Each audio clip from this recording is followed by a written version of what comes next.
Hi, I'm Jamie Poisson, host of Front Burner, the CBC's daily news podcast. This is the first pandemic caused by a coronavirus. The involvement that I'd had should have had me remove myself from those discussions. Every weekday morning, we bring you one important story in depth and detail, and we do it in about 20 minutes. Of course, we cover a lot of Canadian news, but there's a whole world out there, and we bring you those stories too. You can subscribe to Front Burner wherever you get your podcasts, or get Front Burner on the CBC Listen app. This is a CBC podcast.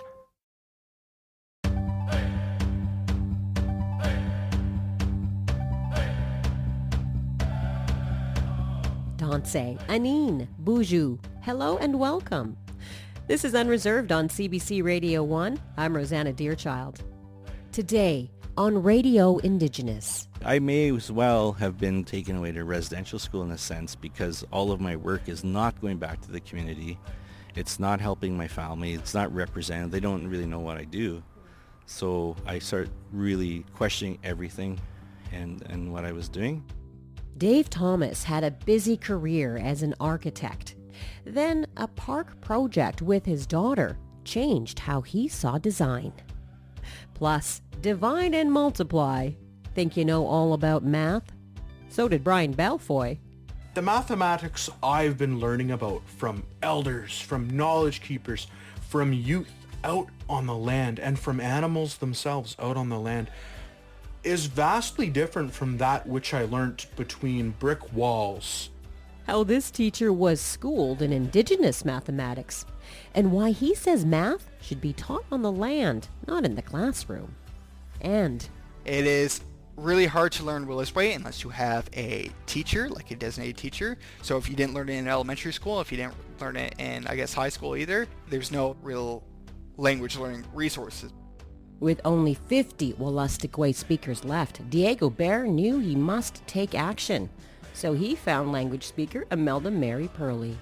I have this passion to make sure that I continue to leave a legacy behind where they can see their language, they can hear their language, they can name their spirits in the language.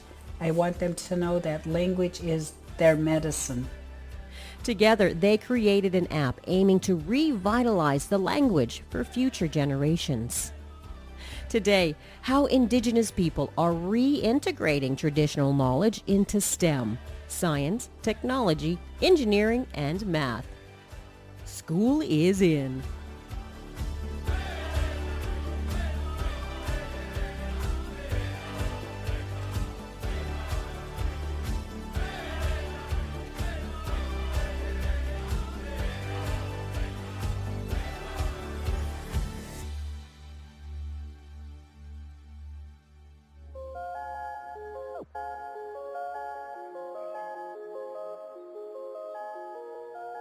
Recently, I visited the Indigenous Peoples Garden in Winnipeg's Assiniboine Park.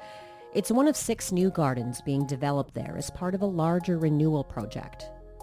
I was there to meet Dave Thomas, an Anishinaabe architect from Peguis First Nation. He was part of a collaboration of Indigenous elders, designers, and community groups who created the garden. And while that was reason enough for Dave to get involved, it's what he learned on the way that changed how he saw his own profession and himself.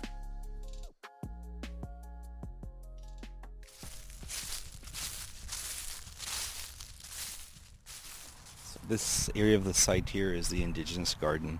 This field on this side could be for gatherings, for like a powwow or something. Okay, well, take us through the tour. Let's walk together, Dave. So there was like an area here that was wet. The field would pool when we started the design process. So we had our first kind of gathering over here by these trees and a bit on the other side. That was kind of our introduction to the site. We didn't know what we were going to have and where it was going to be. But over time, it was decided that this would be a pond. So these grasses were all planted here, and this whole area was, over a couple of years, it was made to be like the women's area. So There's trails that walk through here, the trails that go through there, and there's smaller trails that go through the trees to the main garden area. And we had youth from like First Nation groups come in, volunteer, and we had just like an organized couple work days. So they built these boardwalks. I think there's 3 of them. Mm-hmm. What kind of plant life is this? Is this like what you would find in a wetland in this area? Yeah, we had the same group. I think it was also with Assembly Manitoba Chief Youth. They had planted sage over there, and there was like sweetgrass and like traditional plants throughout the area. But like they took a lot of care into the planting. That we had elders that we met, and someone from the Pegwis Community Garden. And it was like a process that kind of went on for years. It was meeting with a lot of people and making sure that what we were creating was coming really from the community. Mm-hmm. And that was kind of what, like 5-6 years of process was really actually, it was taking the time to talk to people and let the ideas evolve. So we showed drafts of what we were doing, and we got feedback, and we'd adjust it as we went along.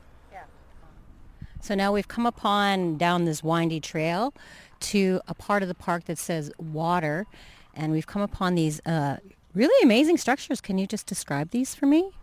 So we looked at like the seasonal changes and like the sun locations throughout the season, and we kind of located these kind of cardinal points, but over time we started to look at like the seasonal changes. So those were kind of mapped out in a chart, and we use that to kind of situate these large circles, and these are all solid western red cedar from BC. So they're like balls, right, with carvings in them. Yeah, and there was a special machine built to carve these and cut these to 3 feet.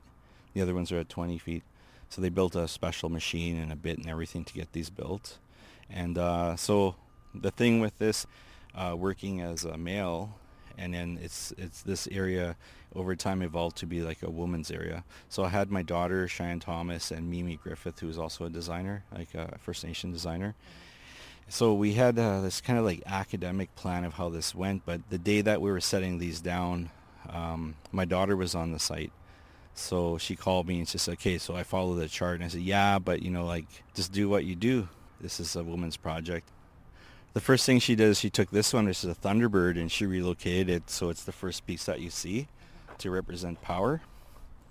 Like this Thunderbird is the first one that's kind of when you come in. Yeah. And then she took those 3 there and she made that an aunties area. So they're like where aunties could sit close to each other, and there's space for their purses between those circles. So that's cute. So we could be close together and gossip and giggle and be judgy. No, not judgy. Yeah. Judgy with love. Yeah. So I wouldn't have thought of that. I just, to me at that point it was an academic exercise. It was like, here's a seasonal, these events happen. This, like, there's migration, there's winter. In my mind, this is how it's going to go. But in her mind, it's like making a point to not follow the academic exercise of how you saw design. But it was a natural thing to go away from that. It changed everything for me. Basically, it kind of deconstructed everything I did as a designer, like from that in my whole career. I started to realize, yeah, I'm like a First Nation designer and I'm doing a lot of projects, but really how many of these projects are connected to the community?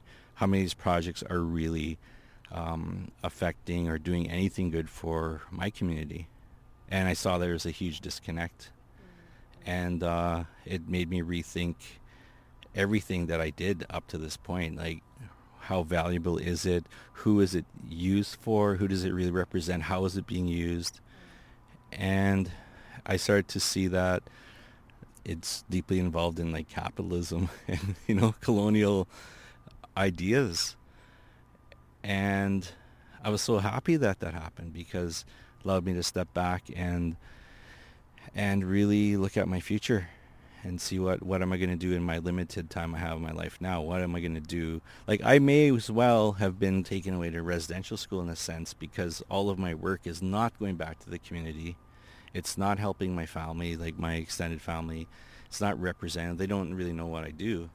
So I start really questioning everything and what I was doing. And even though I think of myself as like, close to my community, I grew up every second weekend almost in my community, in my reserve, it's still, there's a disconnect with this work.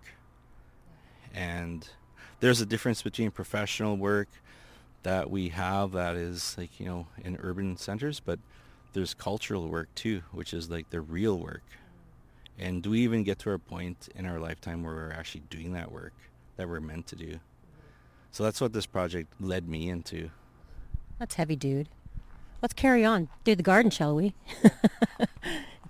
So women are the water keepers. So when we started the project, we had a welcoming area which would have a fire. So like to create balance, we knew that there's a fire and there's water, there's male and female. Like there's that certain balance there that was kind of like the backbone to what this project would be at this point. That was kind of like led us into women's teachings about water. And when we started to create this, Cheyenne and Mimi had spent time drawing, and we started to look at women's teachings, but we started to also meet with people who were really knowledgeable. And when we got right down to it in the last year and a half or so, we realized we can't really take teachings and really try to draw out and present them, because there's like a protocol if you're really serious about it and you want to respect those community values. Like the woman that I worked with, they said, we can't do this. Like, I don't even feel right trying to show teachings and access that knowledge. So we just sat and we thought maybe we represent the seasonal changes that are connected to those activities that those teachings come from. So this area here is a timeline, a seasonal timeline. This is the fire part of the garden. This was like the seasons, but it also has a layer of like a woman's life. One of the women talked about when she was in the bush with her auntie, that her auntie would talk about the trees changing their dress as the season changed. So that's what that's about there. The dress changes. Her dress has plants, and then the fiddleheads and things come up, and it comes the summer sun, That's like the height of the summer heat. And then we have sage and berries, and then this little piece here is the thunderbird, which keeps balance with the two-horned serpent. So it keeps the two-horned serpent in the earth. Otherwise, the serpent would rise and kill all the Anishinaabe, meaning humans. So there's the balance there. Physically, what material is this? Yeah, this is a retaining wall, a concrete retaining wall, and we have a layer of aluminum, and then we have Corten steel. The steel can't touch the aluminum because the steel will actually eat away the aluminum. So then we cut holes through the aluminum so that the black would show through, and it gives more like three-dimensional. Gives it real depth. Yeah.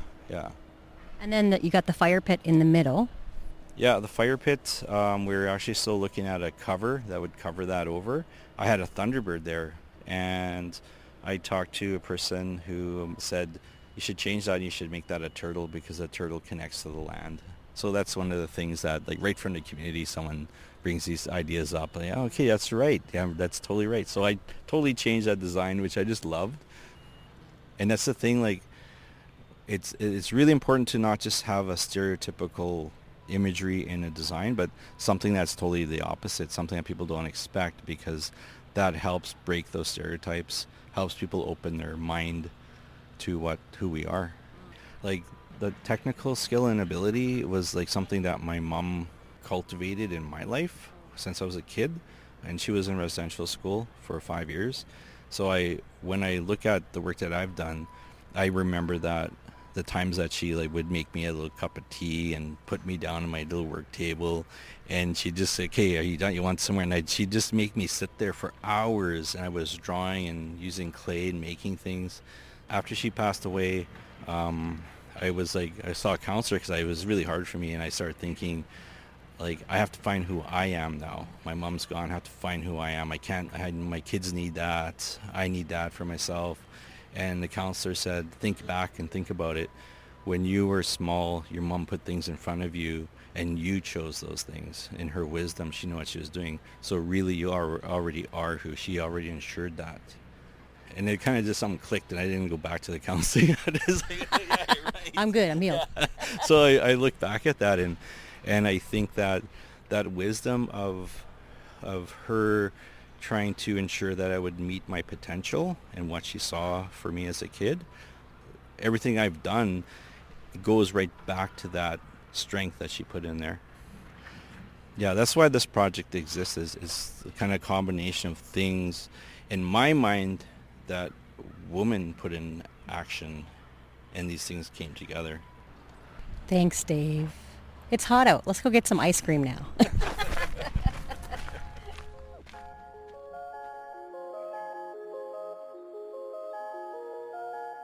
That's Dave Thomas, Anishinaabe architect from Peguis First Nation in Manitoba. He helped design the new Indigenous Peoples Garden in Winnipeg's Assiniboine Park.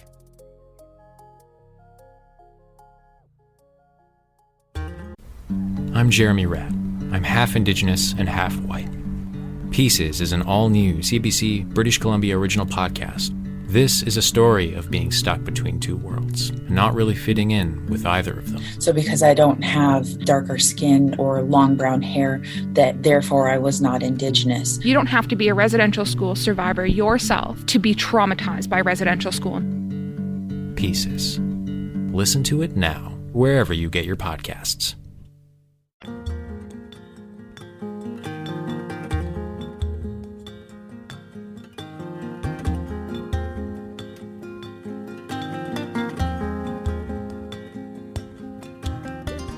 This is Unreserved on CBC Radio 1, Sirius XM, and Native Voice 1. I'm Rosanna Deerchild.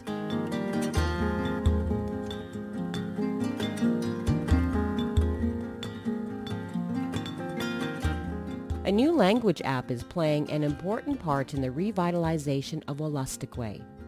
Wolastoqey is one of the languages spoken in the Wabanaki territory along Canada's east coast. And while many are choosing to learn it as a second language, there are less than 50 original speakers left.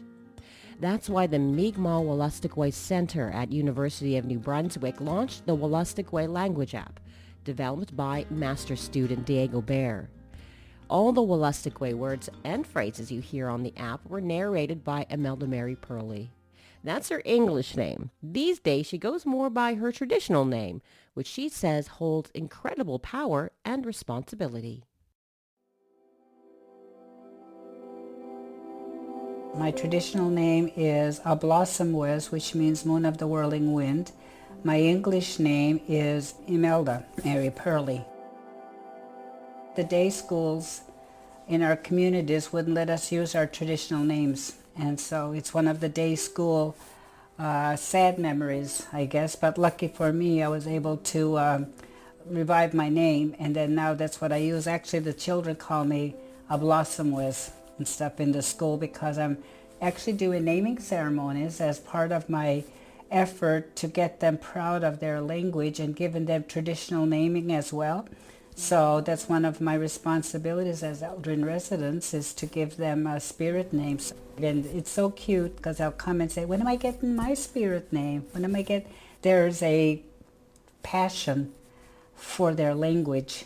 And I always tell them a spirit name isn't just a pretty name in our language. There's a responsibility. And one of them is to carry that language for the ones who didn't get to learn, like all the unmarked graves that have been discovered or confirmed. And one of the things that I did do when it was first announced, the first 215, I came to the school with my pipe and I knelt and blessed every one of their feet. And I told them, I said, I need to bless your feet because your feet, you get to still go outside and play. You get to dance. You get to go walk home. You get to bike. You get to do this. And I want you to continue to do this, but with your language, because they didn't get to come home and learn their language. I have an uncle who's 90, he'll be 96 in March. He was actually a country and western singer and would sing his songs in the language. You know, he played in Nashville, he played, over and stuff, but he still speaks the language. But when you don't have anybody else to speak to, then it limits your usage.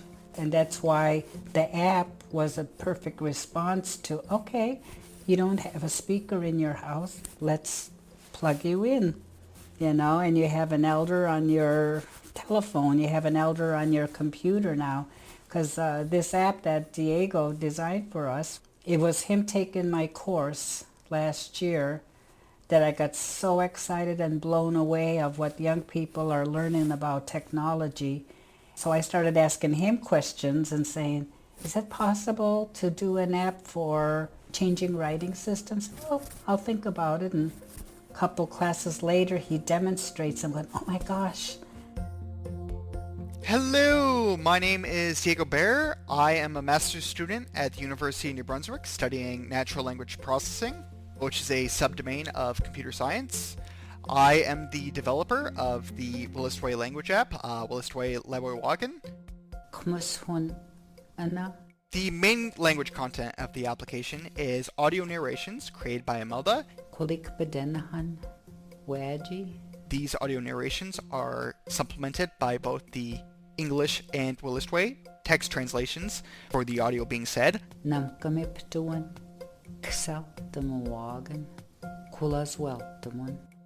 Different communities use different writing systems, so we felt it was important to include both of these writing systems to appeal to as wide of an audience as possible. We support both the Newell Hale and Tito writing systems.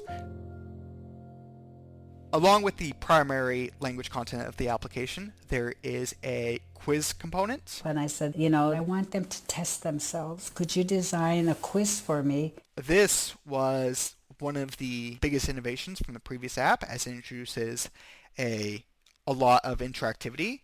The quiz comprises thousands of potential Wolastoqey questions relating not only to text and translation questions relating to translating from English to Wolastoqey or Wolastoqey to English, but also includes phonics related questions like identify the words that are spoken or identify the sounds that are missing from a word. But I never want you to say in the quiz you're wrong.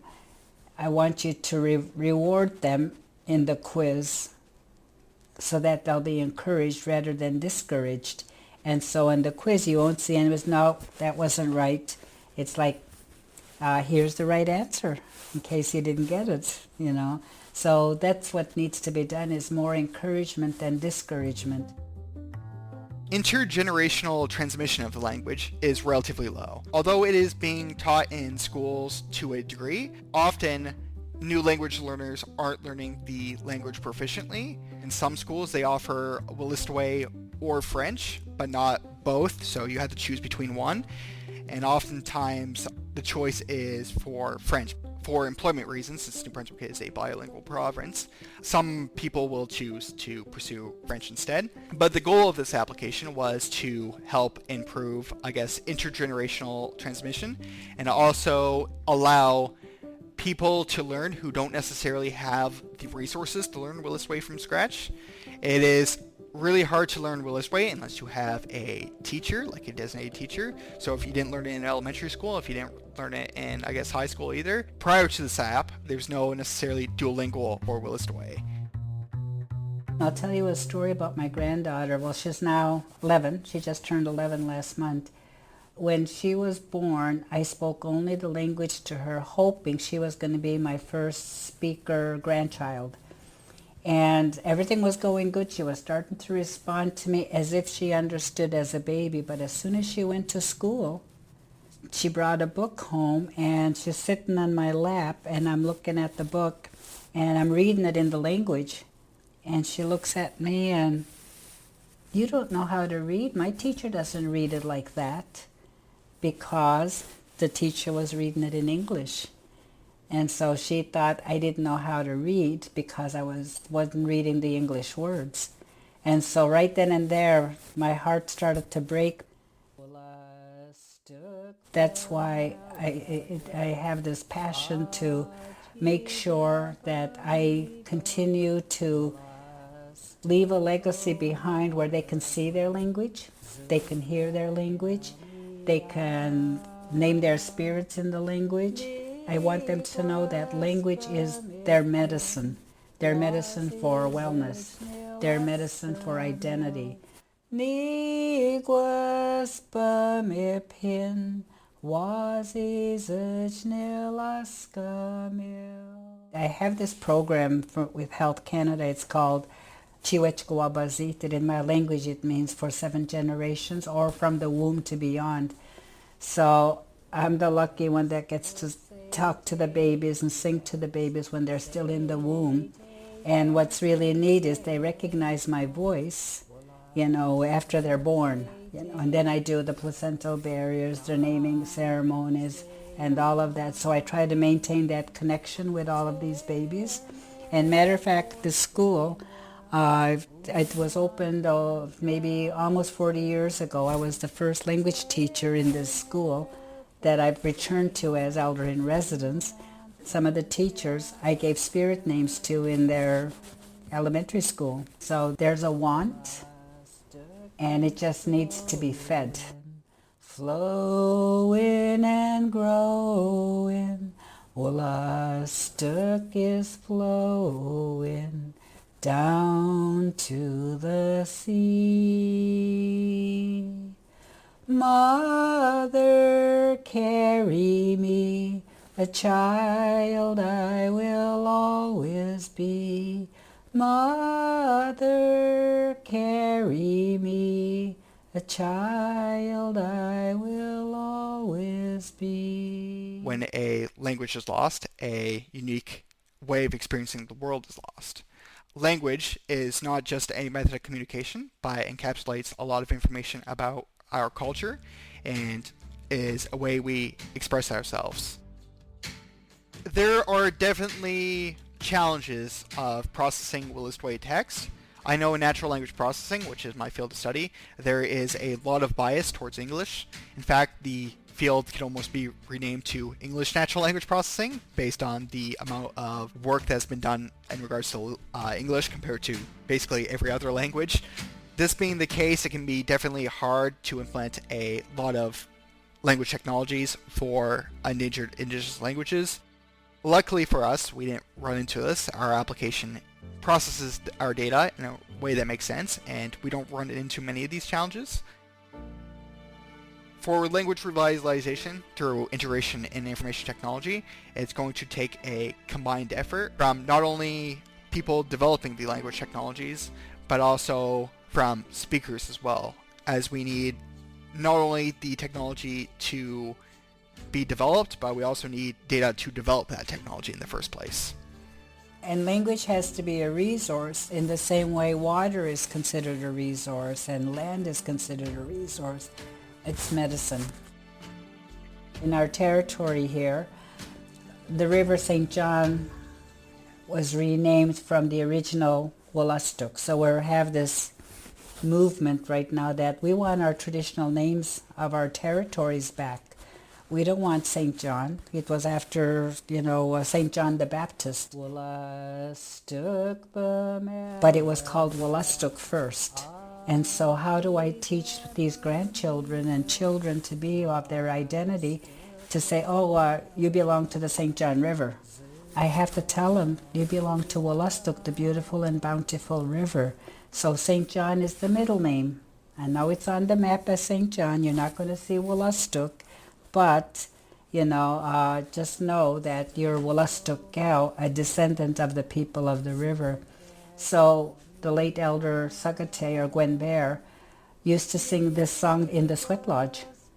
And after she passed in 2012, I wanted to make sure that every child learned this song.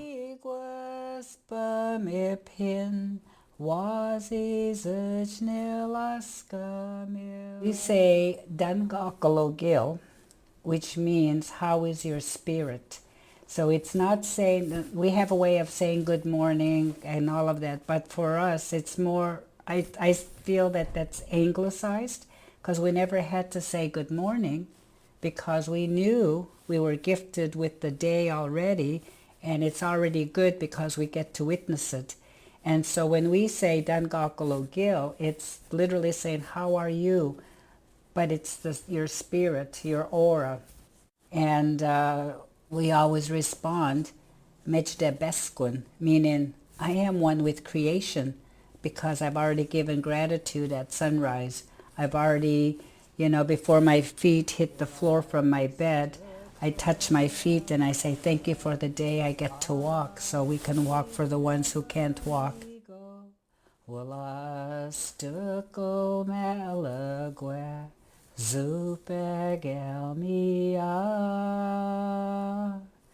Niguas Permipin, Wazizajnilaskamil, Niguas Permipin, Wazizajnilaskamil. A blossom was Imelda Mary Perley and Diego Bear are Wolastoqey. They were in New Brunswick. If you want to check out the Wolastoqey language app, head to our website at cbc.ca/unreserved.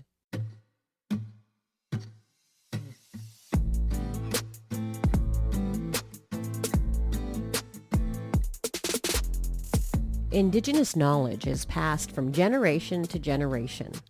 Trapping, hunting, building longhouses, and teepees all require traditional knowledge. But did you know that all those things use skills found in the STEM field? That's science, technology, engineering, and math. Bryan Bellefeuille does. As well as teaching Anishinaabe Moan, the Ojibwe language, Bryan teaches Indigenous mathematics. Welcome to the show, Bryan. Hello. So I guess the obvious first question is, what is Indigenous mathematics? I try to summarize Indigenous mathematics as mathematics that Indigenous people have done in traditional settings while doing traditional activities. Well, that's a pretty good, simple explanation. How does it differ from the math that, we grew up learning in school? I grew up learning, memorizing my times tables and practicing math simply at my desk with a pencil and paper, doing it independently. And the mathematics I've been learning about from elders, from knowledge keepers, from youth out on the land, and from animals themselves out on the land is vastly different from that which I learnt between brick walls. And I do this inside my home, I do this outside my home, and I do this while I'm in the bush. Besides giving me wicked flashbacks of math class, which I was never a fan of as a wee dear child, you've certainly illustrated the difference between the two. But could you give me an example of where you would use Indigenous mathematics in, say, selecting posts for a teepee? Of course. So when we went to the last teepee we were in, we simply see it set up, ready to go. We enter our teepee and we walk the direction we're supposed to. We have a seat and we enjoy words and conversations shared around the fire. But we never think about, well, how is this teepee constructed? And there are a number of poles ranging anywhere between 14 to 22. And so I sat there wondering, how do we get 18 poles all the same length? And so I started with these questions, and I'd go to a knowledge keeper and I'd say, well, we didn't cut down 100 trees and strip them of the bark and branches and turn them into poles and then decide which 18 poles were the right side, did we? And the knowledge keepers would say, no, we didn't. We selected 18 trees that were the right height to be the right poles before we ever even cut the trees down. And I found that very interesting, and I thought, well, how did we measure the heights of the trees? So I went for a walk in the bush. And as I was walking on these trails that my father's taken me on many times, trapping or simply going for a walk, pretending to get partridge, but simply enjoying the nature, I would look up and I would notice that the branches of these trees really skew my view. I cannot see the tops of the trees while I'm on my walk in the bush. So I started to wonder, well, if I can't see the tops of the trees, how do I measure the height of a tree? And so I went back to my knowledge keepers and I went back to the elders and I asked them these questions. And so they said, well, there's more than one way to measure the height of a tree. They said, you have to measure the width of a tree. So the longer a tree has been alive, the wider it is and the taller it is. And I thought, well, wonderful. So I can go cut down 18 trees that are all the same width and they'll be the same height. And then the elder said, whoa. And the knowledge keepers said, whoa. Not quite. Not quite. The widths and the heights of the trees, they do follow a trend. They do have a linear relationship, as we say in grade 10 math, grade 9 mathematics. But we have to understand that trees are nurtured at different rates.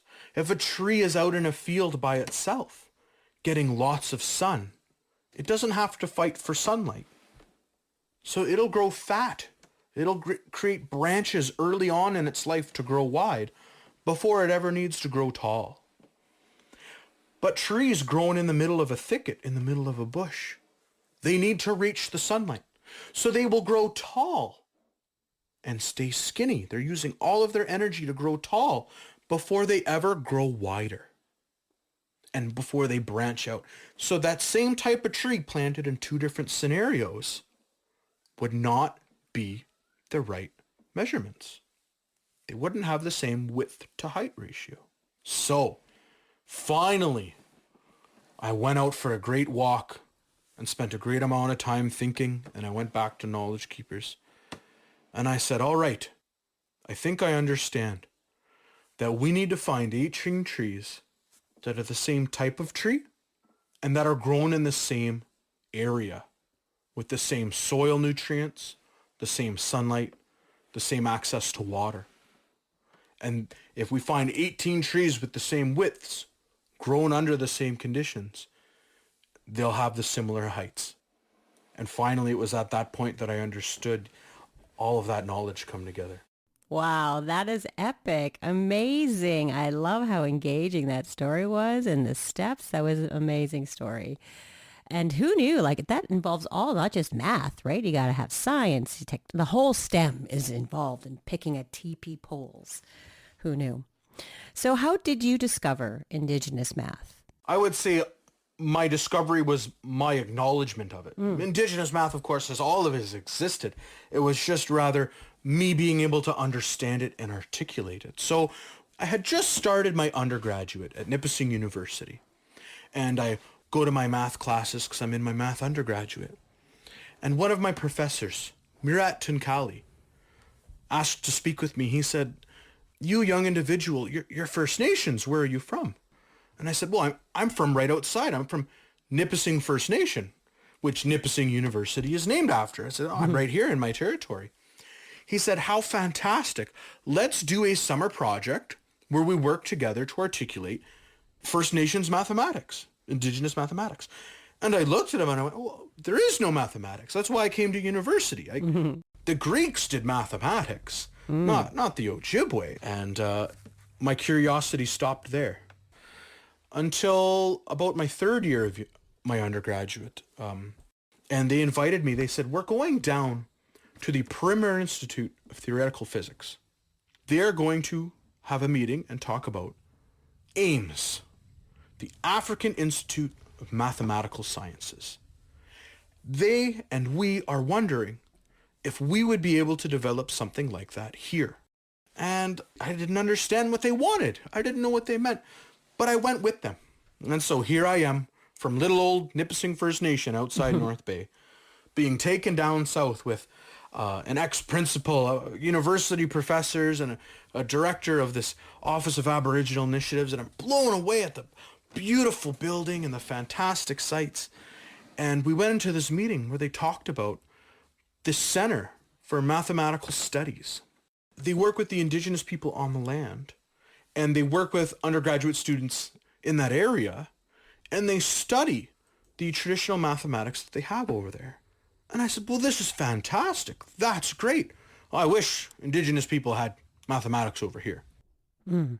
While I seen that they were doing great things over there, I still didn't understand that Ojibwe people, that we have mathematics. And so finished my undergraduate, went to work a few different places, and later I came back to Nipissing University during the last year that there was a one-year Bachelor of Education program. I got in. Fantastic. And a professor, Timothy Sibbald, mathematics professor in the Bachelor of Education program, came up to me and he said, you know, you should talk about Indigenous mathematics. And I thought, oh, here's another individual. Like, why did people keep talking to me about Indigenous mathematics? I have no clue what you're talking about.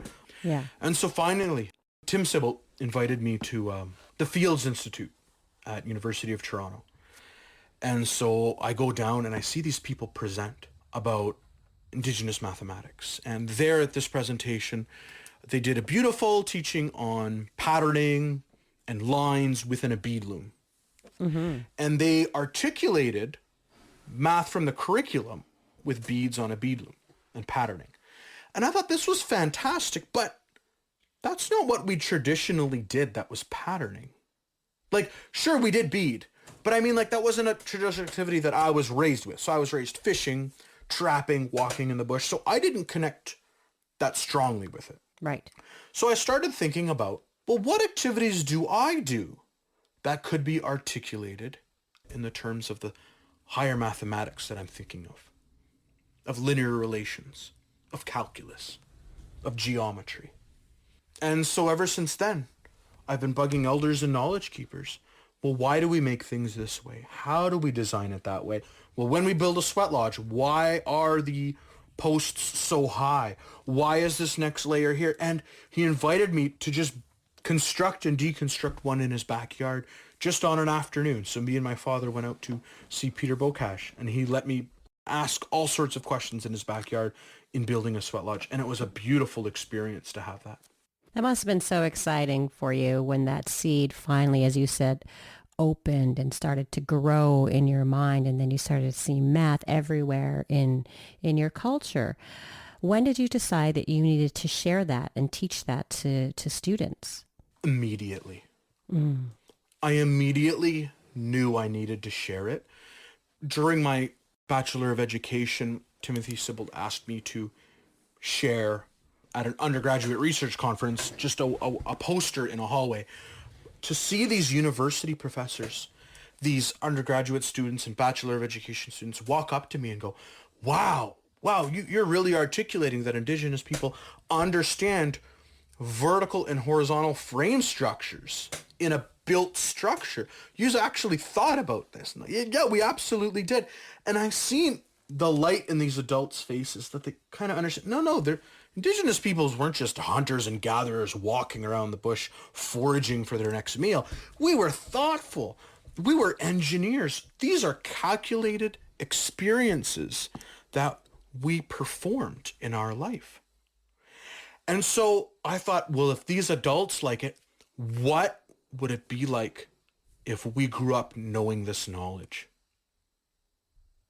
And at that moment, I knew I needed to be able to teach this to young students. And how did they react? What are those seeds blooming into that you've started planting with Indigenous mathematics? I love it when I go into a classroom or live stream a talk on Indigenous mathematics. These students light up. They light up because they've played outside with sticks. Mm-hmm. They've tried to make a bowl. They've tried to set up a structure while playing outside. And this is so real for them. They're like, yes, I do this math as well. And adults haven't articulated their playings outside as forms of math. And so these students really grasp the concept. And even the non-Indigenous students who spent that time outside can connect with traditional Indigenous mathematics, because traditional Indigenous mathematics is simply the activities we did outside in our traditional settings to live another day, to live a great life. And because they were those activities that we did, they're activities that almost everyone in this world does. We try to make containers. We need to make housing. We need to make gardens to have food. So all of this knowledge is entirely applicable for non-Indigenous learners as well. Bryan, thank you so much for that wisdom and knowledge about math. Who knew it was so amazing? Absolutely. It's a fantastic thing that I hold so close in my heart. Bryan Bellefeuille joined us from Blind River, Ontario. He is an Ojibwe language teacher, father of 3, and Anishinaabe from Nipissing First Nation.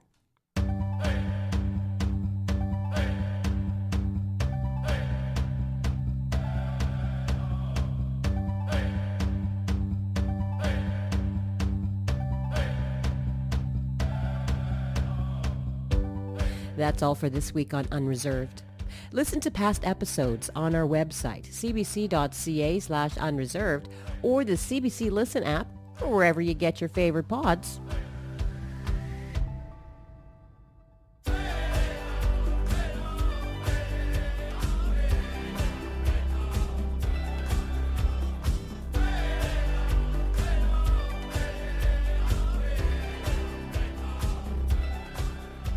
This episode was produced by Kim Kasher, Braden Alexander, and Aaron Knoll.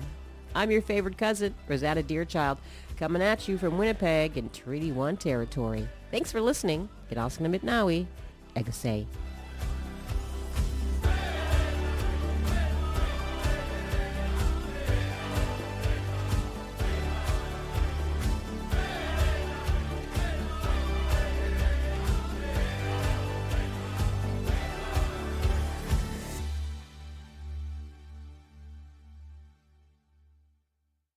For more CBC podcasts, go to cbc.ca/podcasts.